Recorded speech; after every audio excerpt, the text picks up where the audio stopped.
vrai. Est-ce par contre vrai que vous habitiez sa maison? Je peux aussi... Répondez à la Oui question. ou non? Répondez à la question, monsieur. Lorsque... Par oui ou non, monsieur, s'il vous plaît? Si je ne m'explique pas, monsieur le Président, comment... Donc, allez-y. Oui, allez-y. Oui, donc, lorsque je suis nommé, je cherche une maison de location.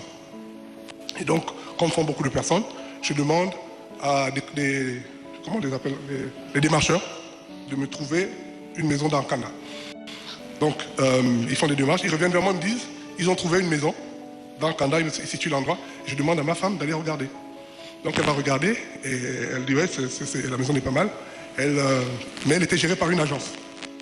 Donc, elle rencontre le responsable de l'agence, discute sur les modalités et on tombe d'accord, elle signe le contrat, on habite la maison après. On paye le loyer à l'agence et l'agence nous impose même que le loyer soit payé en cash.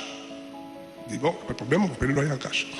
Et à un moment donné, lorsque chaque fin du mois, j'envoyais quelqu'un, un de mes proches, une dame qui travaillait avec moi, une assistante, qui allait déposer le loyer au niveau de l'agence. Il s'agit de quelle agence, s'il vous plaît, avec la permission du président? L'agence était située à Avrobam. Comme je vous dis, avec les fonctions que j'avais, je demandais aux gens à certaines personnes de gérer certaines petites courses. Et l'agence était située juste à Avrobam, juste après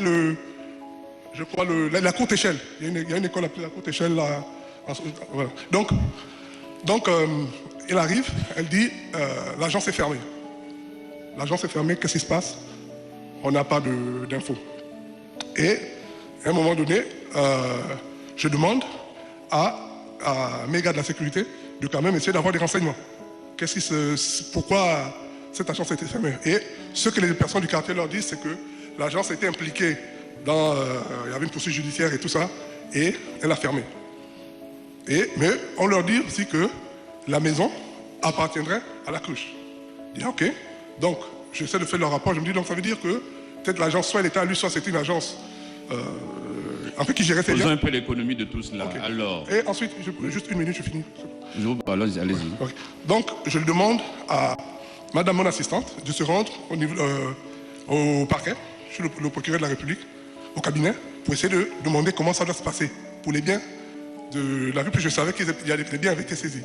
Et là-bas, on lui dit que les biens devaient être... Il y a un compte séquestre qui devait être créé. Et ce compte séquestre, tous les loyers, tout ce qui était saisi, des personnes qui ont été... Ici, ceux de la location, pardon, dont sont sous-placés, que ces loyers sont placés sous séquestre. Exactement.